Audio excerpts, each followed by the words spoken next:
राधे राधे मेरे प्यारे मित्रों, आशा है कि आप सब स्वस्थ होंगे। मैं आज आपको पुत्रदा एकादशी के बारे में बताऊंगी। पौष मास में आने वाली पुत्रदा एकादशी का व्रत हिंदू धर्म में अत्यंत पुण्यदायी माना गया है। ये व्रत विशेष रूप से संतान प्राप्ति, संतान की लंबी आयु और सुख समृद्धि के लिए किया जाता है। ऐसा माना जाता है कि इस व्रत के प्रभाव से अनेक दंपतियों के जीवन में खुशियां आती हैं। आज के इस वीडियो में हम आपको बताएंगे पुत्रदा एकादशी का व्रत कब रखा जाएगा, पूजन विधि क्या है और व्रत का पारण किस समय करना शुभ रहेगा। पुत्रदा एकादशी का विशेष महत्व। पुत्रदा एकादशी के अगले दिन आने वाली द्वादशी तिथि को सुजन द्वादशी कहा जाता है। इस दिन भगवान श्री हरि विष्णु के कूर्म यानी कच्छप अवतार की पूजा का विशेष विधान है। इसी कारण इस बार की पौष पुत्रदा एकादशी और भी अधिक फलदायी मानी जा रही है। एकादशी तिथि का समय। एकादशी तिथि प्रारंभ 30 दिसंबर 2025 मंगलवार सुबह 7:52। इससे पहले दशमी तिथि रहेगी। एकादशी तिथि समाप्त 31 दिसंबर 2025 बुधवार सुबह 5:01। इस प्रकार ये एकादशी 2 दिनों में मानी जाएगी। व्रत किस दिन रखें?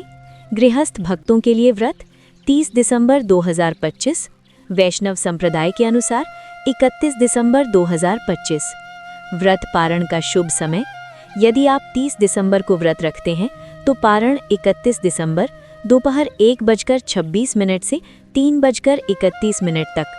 यदि आप 31 दिसंबर को व्रत रखते हैं तो पारण 1 जनवरी सुबह 7:14 से 9:18 तक। द्वादशी तिथि का समय। द्वादशी प्रारंभ 31 दिसंबर बुधवार सुबह 5:01। द्वादशी समाप्त 1 जनवरी गुरुवार सुबह 1:48। 30 दिसंबर मंगलवार के शुभ समय।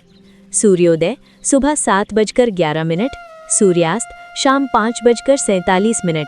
अभिजीत मुहूर्त 12:08 से 12:50। अमृतकाल रात 11:34 से 1:02। ब्रह्म मुहूर्त 5:35 से 6:23। राहु काल 3:08 से 4:27। 31 दिसंबर बुधवार के शुभ समय। सूर्योदय सुबह 7:12। सूर्यास्त शाम 5:47। अमृतकाल रात 11:19 से 12:45। ब्रह्म मुहूर्त 5:36 से 6:24। राहु काल 12:29 से 1:49। एकादशी पूजन का शुभ मुहूर्त 30 दिसंबर 2025। प्रातः पूजा 5:51 से 7:13। सायं पूजा 5:34 से 6:56। व्रत रखने के नियम। दशमी तिथि के दिन तुलसी पत्र तोड़कर सुरक्षित रखें। तुलसी जी को जल अर्पित करें। भोजन पूर्णतः सात्विक रखें। एकादशी के दिन स्नान के बाद गंगाजल मिले जल से आचमन करें। काले तिल मिलाकर पितरों का तर्पण करें। संकल्प लेकर भगवान श्री विष्णु की पूजा करें। भगवान को चंदन, धूप, दीप, पंचामृत या मौसमी फल तुलसी पत्र सहित भोग अर्पित करें। रात्रि जागरण का फल। जो भक्त एकादशी की रात्रि जागरण करते हैं उन्हें भगवान श्री कृष्ण की विशेष कृपा प्राप्त होती है और जन्म जन्मांतर के पापों से मुक्ति मिलती है। व्रत का फल। इस व्रत के प्रभाव से पापों का नाश होता है, संतान सुख की प्राप्ति होती है, व्यक्ति यशस्वी, विद्वान और लक्ष्मीवान बनता है। व्रत के दौरान क्रोध, ईर्ष्या और द्वेष से दूर रहें। पूर्ण श्रद्धा और भक्ति के साथ पूजन करें। तो ये थी संपूर्ण जानकारी पुत्रदा एकादशी की। आशा है ये जानकारी आपके लिए उपयोगी रही होगी।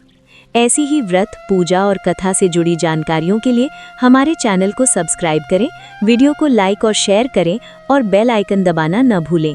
तो बोलिए राधे राधे।